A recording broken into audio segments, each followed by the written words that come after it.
اعوذ باللہ من الشیطان الرجیم، بسم اللہ الرحمن الرحیم۔ تعلیم حق یوٹیوب چینل کے ذریعے ہم آپ کو عربی گرامر کے مختصر قاعدے بتا رہے ہیں، وہ بھی اس لیے کہ بچہ اگر ایک ایک قاعدہ سیکھے اور قرآن مجید کے ترجمے پر وہ خود از خود اس پر اپلائی کرے تو یقیناً اس کو قرآن کا ترجمہ آ جائے گا، ورنہ قرآن مجید کا ترجمہ رٹتے رہنا یا اس کے الفاظ کو یاد کرتے رہنا یقیناً ایک مشکل کام ہے۔ ہم اس کو آسان راستہ بتا رہے ہیں۔ تو دیکھیے، ہم نے اب تک کے جو اسباق آپ کے سامنے رکھے، ہم مرکب بنانا سکھا رہے تھے۔ دو یا دو سے زیادہ الفاظ کے ملنے سے مرکب بنتا ہے۔ تو مرکب کی ہم نے اقسام پڑھی ہے، مرکب جاری پڑھا ہے، مرکب اضافی پڑھا ہے اور مرکب توصیفی پڑھا ہے، اور اب ہم اس کی چوتھی قسم آپ کے سامنے رکھتے ہیں، مرکب اشاری۔ اور اس کے بھی دو جز ہوتے ہیں۔ مرکب اشاری کے دو جز،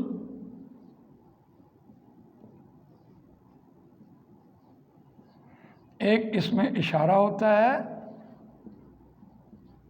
اور ایک مشار الیہ کہلاتا ہے۔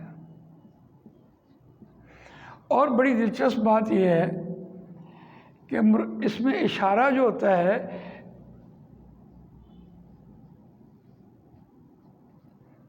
ایک قریب کا ہوتا ہے اور ایک بعید ہوتا ہے۔ قریب ھذا دس کے معنی میں آ رہا ہوتا ہے اور ذالکا دیٹ کے معنی میں آ رہا ہوتا ہے۔ بالکل اس طرح یہ واحد بھی ہوتے ہیں، تثنیہ بھی ہوتے ہیں اور جمع بھی ہوتے ہیں۔ ھذا، ھذا، ھذا تینوں حالتوں میں فاعلی، مفعولی، اضافی ایک ہی جیسا رہتا ہے، لیکن جب تثنیہ میں چلا جاتا ہے ھذانی، ھذینی، ھذینی، اور جب یہ جمع میں جاتا ہے ھؤلائی، ھؤلائی، ھؤلائی، تینوں حالتوں میں ایک جیسا رہتا ہے۔ تثنیہ میں وہ اس کی پکی بات ہے کہ مفعولی اور اضافی حالت میں تبدیل ہو جائے گا۔ تو بہرحال اسی طرح ذالکا میں دیکھیے، ذالکا، ذالکا، ذالکا ڈیٹ کے معنی میں آ رہا ہوتا ہے، وہ کے معنی میں آ رہا ہوتا ہے۔ اسی طرح یہ دور کے معنی میں آ رہا ہوتا ہے۔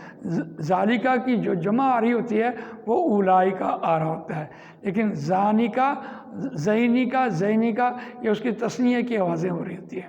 تو اس کو ہم دیکھتے ہیں، اس کے دو جز ہوتے ہیں، ایک اس میں اشارہ ہوتا ہے، دوسرا مشار الیہ۔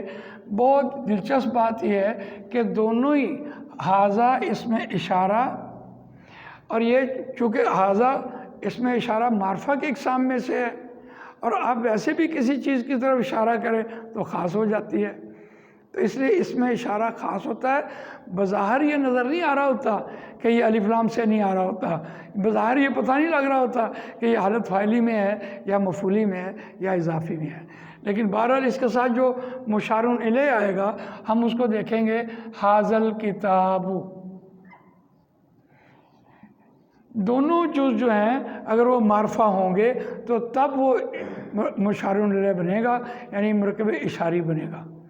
اگر اس کا ایک جز کچھ اور بتا رہا ہو، دوسرا جز کچھ اور بتا رہا ہو تو وہ جملہ اسمیہ ہو جاتا ہے۔ دیکھیے، جیسے مثال کے طور پر ہم یہ کہیں ھذا کتاب، تو یہ اب بن جائے گا ھذا کتاب، یہ کتاب ہے۔ اب یہ پورا جملہ اسمیہ ہے، اور المیہ یہ ہے کہ ہم جب بھی کہیں دیکھا، ہم نے سلیبس دیکھے ہیں، تو ان میں جو بات شروع ہو رہی ہوتی ہے ما ھذا، ھذا کتاب، دیکھیے وہ بھی جملے کی بات تھی۔ ابھی تو ہم آپ کے سامنے مرکب اشاری ھذا کے بارے میں بتا رہے ہیں، تو دونوں جز جو ہیں وہ ہمیشہ معرفہ ہوں گے، تب وہ مشار الیہ مرکب اشاری بنے گا۔ اگر دونوں جز ایک جیسے نہ ہوں، یعنی ھذا مبتدا اور خبر جو ہے وہ نکرہ اور حالت فاعلی میں ہو، تو اس میں ہے کا ترجمہ موجود ہوتا ہے۔ یہ جملہ اسمیہ ہے، تو اس میں احتیاط اسی بات کی احتیاط ہوتی ہے۔ اچھا، اس اعتبار سے، تثنیہ کے اعتبار سے اور جمع کے اعتبار سے ہم یہ دیکھتے ہیں کہ جیسا آپ نے مشار الیہ دیکھا اس کے مطابق آپ نے اس میں اشارہ لگانا ہے۔ ھذانی، اور پھر دیکھیے